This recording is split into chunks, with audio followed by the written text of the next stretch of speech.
The air around the ranch always felt fresh and open, the kind of air that made a person want to take deep breaths and never go back inside. Mark had lived here his whole life. The land stretched wide and golden, dotted with tall grass, a few oak trees, and the old red barn that had been there since before he was born. Every corner of the ranch carried memories his grandfather fixing the fence line in the summer heat, his mother calling him in for supper when he was a boy, the smell of fresh hay filling the barn. This wasn't just land to Mark. It was a piece of his soul, a home carved out by generations. He liked the quiet. No city traffic, no crowded streets, no strangers walking past his window.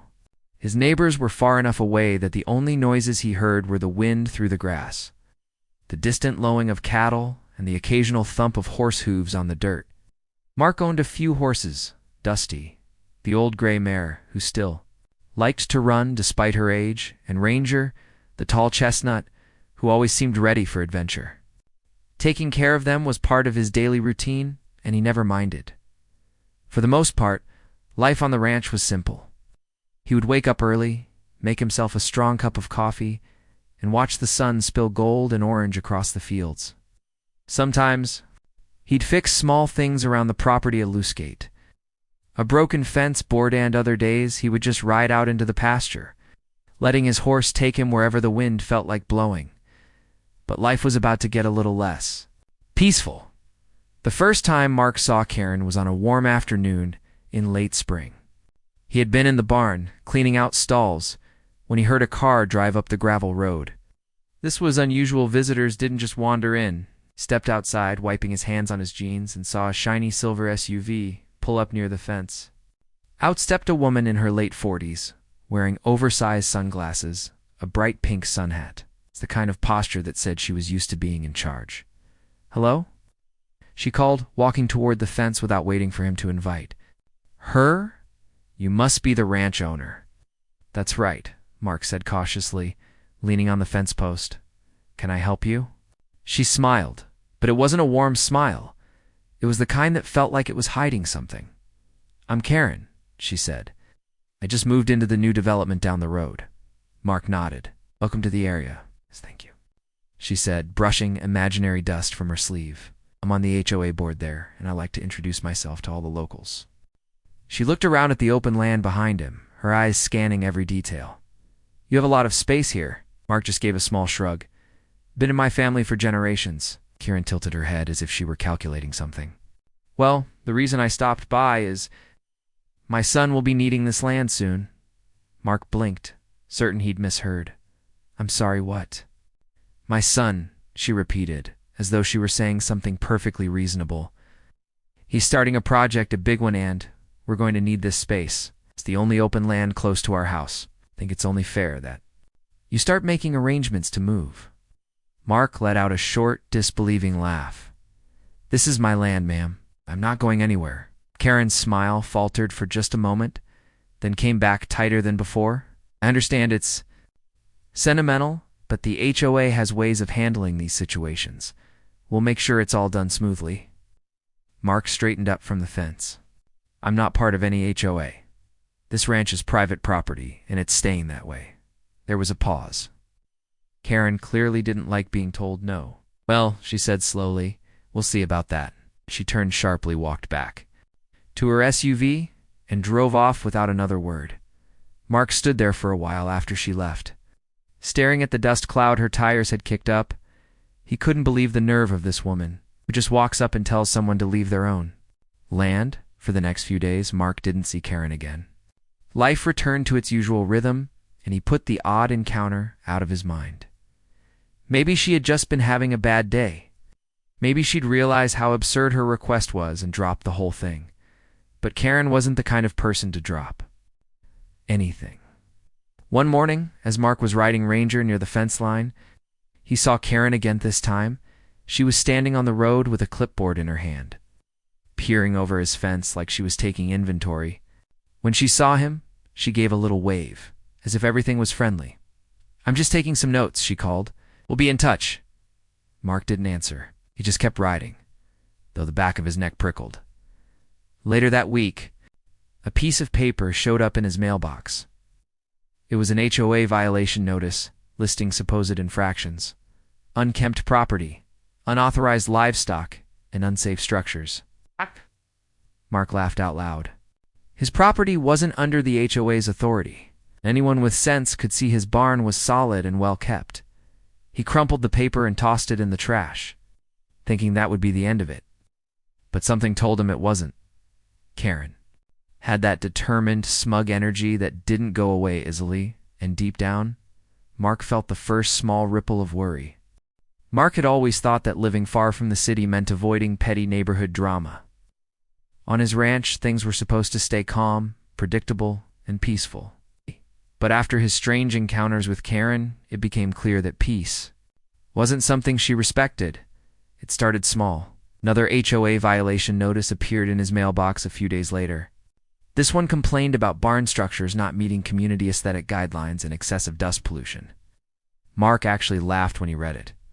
Dust pollution? On a ranch? That was like complaining about water being wet. He tore the notice in half and went back to his chores, but it didn't stop there. Every few days, there would be a new letter with a new complaint. One said his horses were too loud in the early morning. Another claimed the smell of hay was disrupting the community's enjoyment of fresh air. The letters came on official-looking paper with the HOA logo at the top, but Mark knew they were nothing but intimidation tactics. The HOA had no jurisdiction over his land. His ranch sat on its own separate lot, legally outside their control. Still, the persistence was irritating. A week later, Mark was working on repairing a broken section of the fence near the road when he saw Karen's silver SUV creeping down the street. It slowed to a stop in front of his property, and she rolled down her window. "Have you thought about what we discussed?" she called out. "What's there to think about?" Mark replied without looking up from the fence. "I told you, I'm not selling, I'm not moving, and your HOA has no power here." Karen's face tightened. "You don't understand. My son is starting an important business, and he needs that land. He can't stand in the way of progress." Mark straightened and wiped the sweat from his forehead. "This land isn't for sale. End of story." Karen gave a short, sharp laugh. "Oh, you'll change your mind. The HOA knows how to make people cooperative." Then she drove off again, leaving Mark with a strange chill running through him. The next few days brought a shift in the atmosphere. Whenever Mark went into town for supplies, he noticed people looking at him oddly. One man at the feed store asked if he was really being evicted. Another neighbor on the outskirts of town said they'd heard he was living on land that didn't belong to him. It didn't take long to figure out where these rumors were coming from. Karen must have been talking to people in town, spinning some story about him being on her property illegally. The idea was ridiculous, but Mark knew how gossip worked once it started. It had a way of growing legs and running wild. One afternoon, as Mark was filling water troughs for the horses, a young man in his early 20s walked up to the fence. He looked nervous but curious. "Hey, you're Mark, right?" the man asked. "That's me," Mark said. "I'm Karen's son, Dylan," the young man explained. "She said you might be moving soon, and I just wanted to ask if you'd be willing to. You know, let us start moving equipment here before then. It would save us some time." Mark stared at him in disbelief. "Son, I'm not moving anywhere. Your mom's been telling you a lot of nonsense. This is my land, and it's going to stay my land." Dylan's face turned red. "She said you'd be reasonable if I came to talk to you. I already gave my answer," Mark said firmly, turning back to his work. "Whatever business you're starting, it's not going to be on my ranch." Dylan looked like he wanted to argue, but thought better of it. He muttered something under his breath and walked away. Mark watched him go, shaking his head. This was getting stranger by the day. A few days later, Karen took things a step further. That morning, Mark found a large envelope taped to his gate. Inside were photographs, pictures of his ranch from different angles, taken at different times of day. Some were close-ups of the barn, others of the pasture, and even a few of him working outside. Along with the photos was a typed letter saying his property would soon be reassigned due to community needs, and that he should vacate voluntarily to avoid complications. Mark's jaw tightened as he read it. He wasn't easily rattled, but the fact that someone had been taking pictures of him without his knowledge felt invasive. This wasn't just an annoying neighbor anymore, this was harassment. That afternoon, Mark decided to start keeping a record of everything. Every letter, every photograph, every strange visit, he put it all in a folder.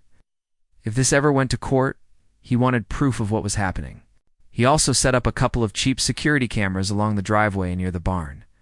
That evening, while he was eating dinner, he saw headlights sweep across his front yard through the window. He went to the porch and saw Karen's SUV parked. On the road again, she wasn't getting out this time. She was just sitting there, looking toward his house. After a minute, she slowly drove away. By now, Mark's patience was wearing thin. He'd been polite, he'd been clear, and still she kept pushing. It was like she thought the rules didn't apply to her. The next morning, another HOA violation appeared, but this one was bold art, had a note at the bottom saying, "Final warning, move out by the end of the month." That was the moment Mark realized Karen wasn't just bluffing. She was building up to something. What he didn't know was that something would arrive sooner than he expected, in the form of flashing red and blue lights and the sound of sirens coming up his driveway. It was a cool, quiet morning on the ranch. The sun had just begun to rise, painting the fields in soft gold. Mark was in the barn, tossing hay into the feed bins, while Dusty and Ranger nickered impatiently for breakfast.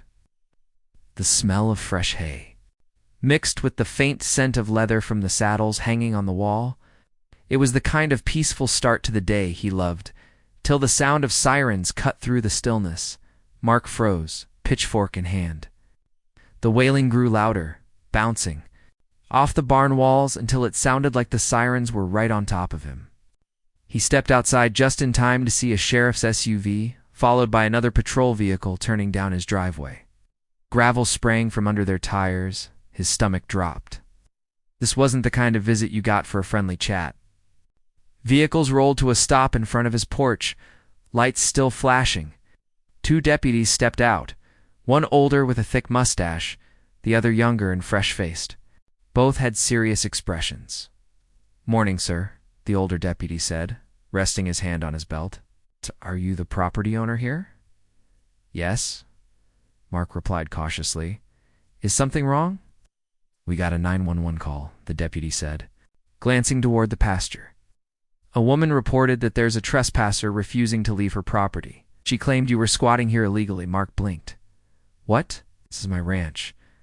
Been in my family for generations." "Who called that in?"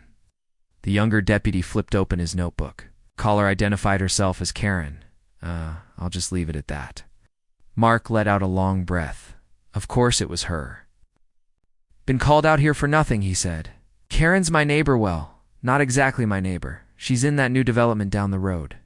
This land has nothing to do with her." The older deputy nodded slowly, like he'd already suspected something like this.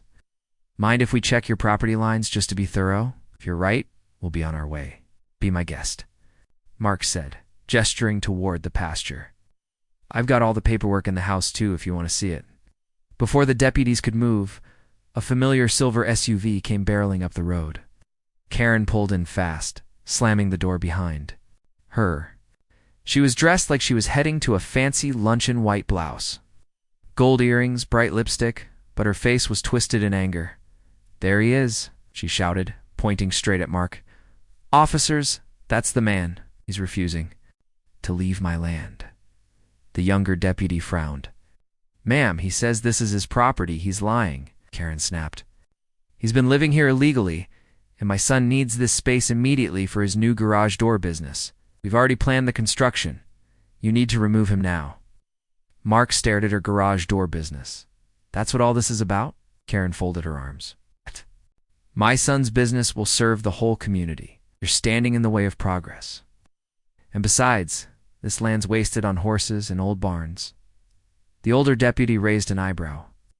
"Ma'am, do you have any documents proving ownership of this land?" Karen huffed. "The HOA will handle that. I'm here to have this squatter removed today." Mark crossed his arms. "This is my property, and I have the deed inside. You want to see it?" The deputies exchanged a look. The younger one said, "Sir, if you could get it, that would help clear this up." Mark went inside, grabbed a thick folder from a desk drawer, and brought it back out. Inside was the original deed from his grandfather, along with updated county records showing the ranch boundaries. The older deputy looked it over carefully, nodding. "This checks out," he said, handing it back. "Ma'am, this property doesn't belong to you or your HOA. You've got no claim here." Karen's face went red, her voice rising. "Making a mistake? He's dangerous," he threatened me. Mark's jaw tightened. "That's a lie." The younger deputy stepped forward. "Ma'am, you called in a false emergency. That's a serious offense." Karen's tone turned desperate. "You don't understand. My son has already ordered the building materials. The door frames, the panels, they're coming next week. Where will we put them if this cowboy refuses to leave?" Mark shook his head. "Maybe you should have thought of that before you decided to steal someone else's land." Karen glared at him like she wanted to burn a hole through his skull. "You're going to regret this," she spat. "Nobody says no to me." The older deputy stepped in firmly. "Ma'am, I suggest you leave before you cause yourself more trouble. We'll be filing a report on this call." Karen hesitated, looking like she might keep arguing, but finally stormed back to her SUV and drove off in a spray of gravel. Once she was gone, the older deputy turned back to Mark. "Sorry about the trouble, sir. You see this kind of thing? More than you'd think. People thinking they can bully others out of their property. Keep your documents handy in case she tries." "Something again. I've already started a folder," Mark said. "And I've got cameras up." "Good idea," the deputy said, giving a short nod before heading back to his vehicle. As the sirens faded down the road, the ranch fell quiet again. Mark leaned against the fence, feeling the adrenaline slowly drain from his body. He'd dealt with difficult people before, but this was something else entirely. Karen wasn't just pushy. She was delusional. And the way she'd looked at him before leaving told him one thing. She wasn't done yet. The rest of the day. Mark kept replaying the scene in his head. The way she'd confidently lied to the deputies, as if she truly believed her own story. The fact that she'd been so ready with her excuse about her son's business. And most of all, the chilling way she'd said, "Nobody says no to me." Mark knew enough about stubborn people to realize she wasn't going to let this drop. If anything, the fact that she'd been embarrassed in front of law enforcement would make her double down. He figured she'd either try to use the HOA to pressure him harder, or she'd come up with some new angle entirely. That evening, just as the sun was dipping below the horizon, Mark spotted headlights near the edge of his property again. They didn't come down the driveway this time, they just lingered on the road, unmoving. He couldn't tell if it was Karen or someone else. But the sight made him uneasy. He went inside, locked the doors, and poured himself a strong cup of coffee. One thing was clear. The next time Karen made a move, he'd be ready for her.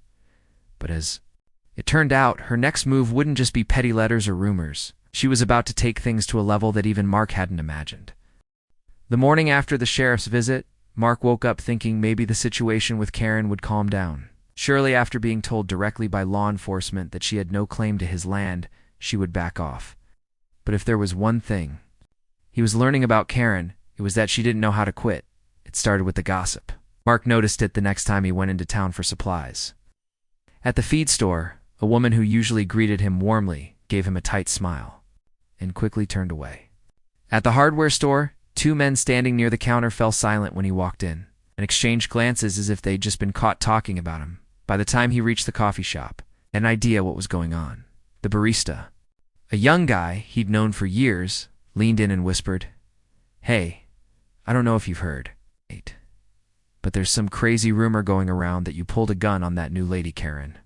Mark almost choked on his coffee. "What? I've never even threatened her. That's a flat-out lie." "Yeah, well," the barista said, lowering his voice even more, "she's been telling people you're dangerous, that the cops had to stop you from hurting her. Said the only reason they didn't arrest you is because you've got friends in law enforcement." Mark felt his blood pressure spike. That's absolute nonsense. The deputies came because she called in a fake 911 report. The barista shrugged. "I believe you, but you know how small towns are. Once a rumor starts, it spreads fast." Mark went home angry, but determined. He dug out the folder he'd been building and added a new section labeled False Accusations. He wrote down exactly what the barista had told him, noting the date and time, even saved the coffee shop receipt in case anyone questioned where he'd been when he heard it. A few days later, another letter appeared in his mailbox, but this one wasn't just an HOA violation. It was an official notice from the HOA board, stating that his property was a blight on the community, and that the board had voted to petition for removal of the current occupant. Mark stared at the letter in disbelief. Did the HOA have no authority over him? But the letter was clearly signed by only one person, Karen. The other signatures looked like they had been written in the same handwriting. That was the last straw. Mark picked up the phone and called. His lawyer, a man named Russell, who'd handled a few land disputes in the county. After hearing the full story, Russell agreed they needed to take action before things got worse. "We'll start with a CS and desist letter," Russell said. "We'll demand she stop contacting you, stop sending fake notices, and stop making false statements about you. If she ignores it, we move forward with harassment charges." Mark liked the sound of that. While Russell prepared the letter, Mark kept a close eye on his property, checked his security camera footage every evening, and more than once he caught Karen's SUV driving slowly past his gate, sometimes stopping for a minute or two before moving on. Then came the incident with the security footage. One afternoon, Mark was out in the pasture when his phone buzzed with an alert from the barn camera. He opened the live feed and saw Karen herself standing just outside the barn doors, peering inside. She didn't step onto the property, but she stood there long enough to make it clear she was looking for something, or maybe just trying to rattle him. Mark downloaded the video immediately and sent it to Russell, who said it would be useful evidence. Meanwhile, word about the 911 incident had started to spread in the other direction too.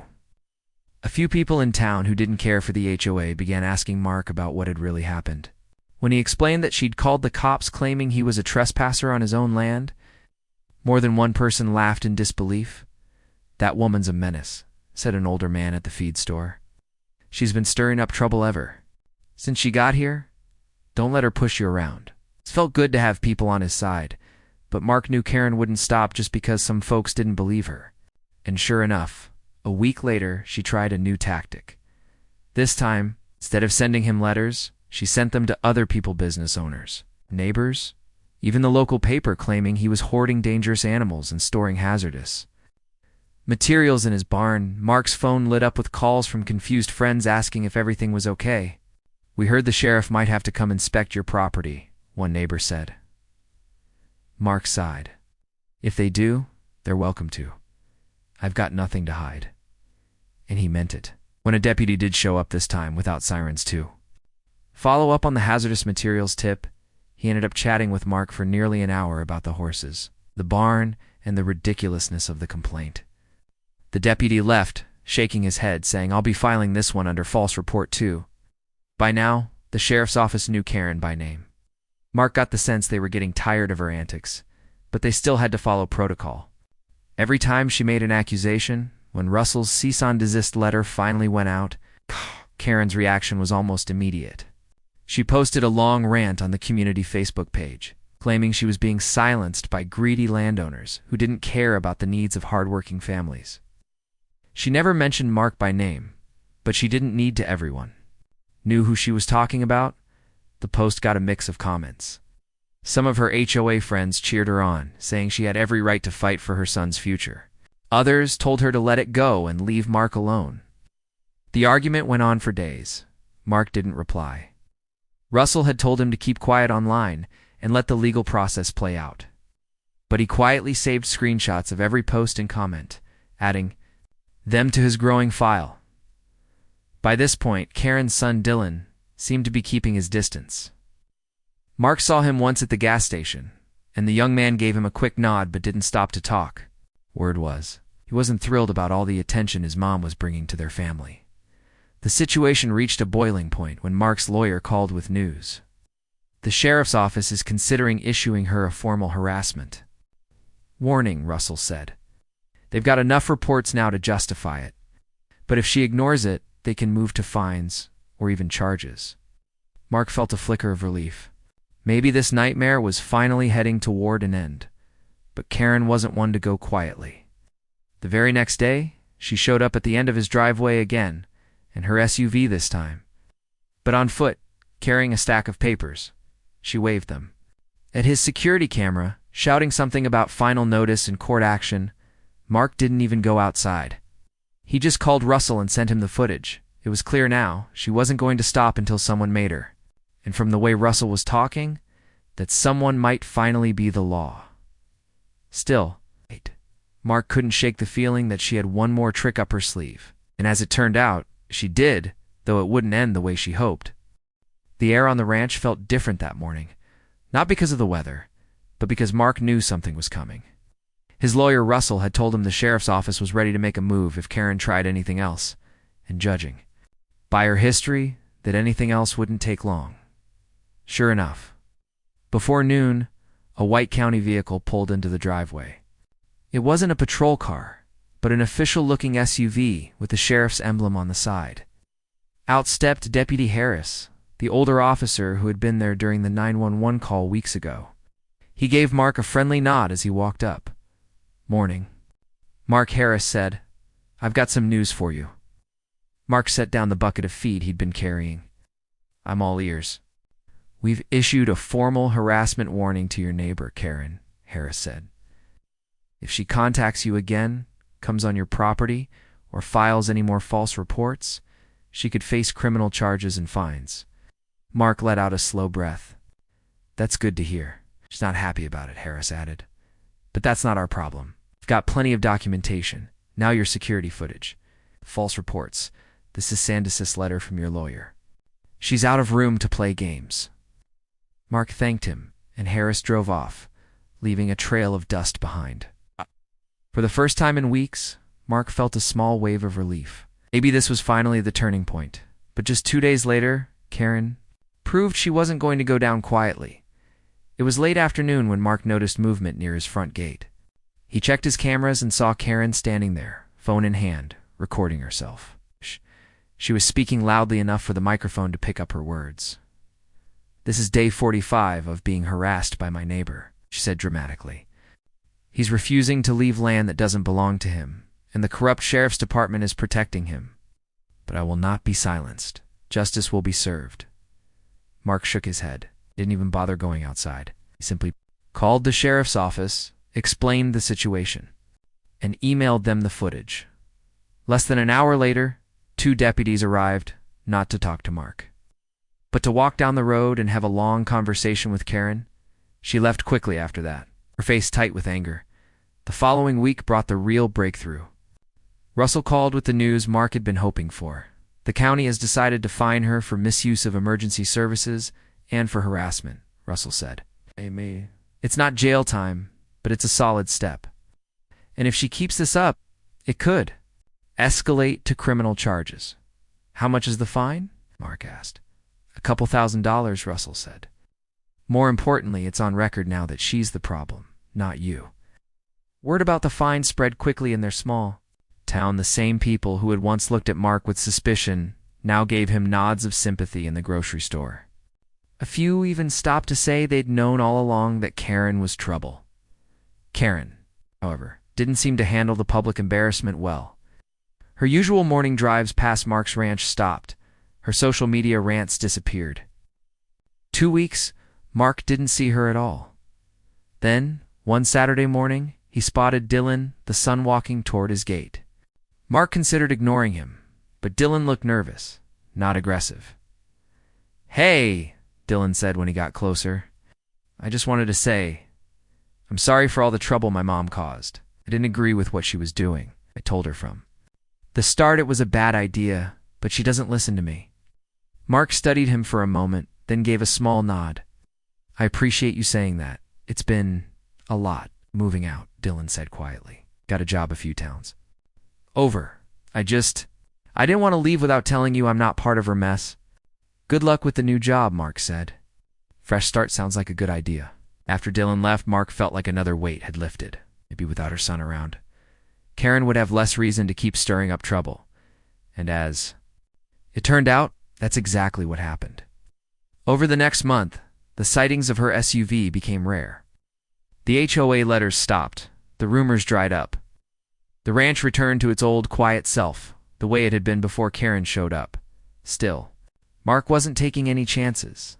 He invested in a taller front gate, reinforced fencing along the property line, a large sign that read, "Private property, nitrogen monoxide, trespassing, not HOA property." One afternoon, while installing the new gate, he spotted Karen driving by slowly. She didn't stop this time, didn't roll down her window. She just glanced in his direction and kept going. That was the last time Mark saw her up close. Months passed, and life settled back into its normal rhythm. Mark spent his mornings riding ranger along the fence line, afternoons doing small repairs around the barn, and evenings watching the sun set over the pasture. The only visitors to his property were friends, delivery drivers, and the occasional curious deer wandering through the fields. Sometimes, though, he'd think back to those weeks of constant harassment and shake his head at the sheer absurdity of it all. The idea that someone could move into a neighborhood and believe they had the right to take another person's land still amazed him.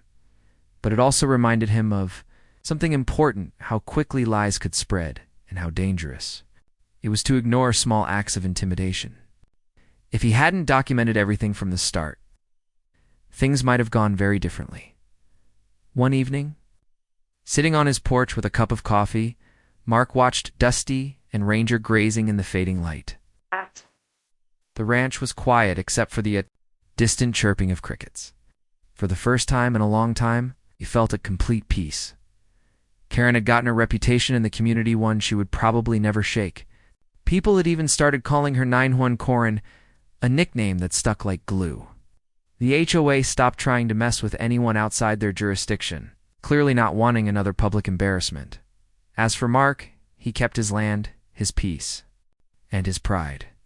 And if anyone ever tried a stunt like that again, he knew exactly how to handle it, calmly, carefully, with a folder full of evidence.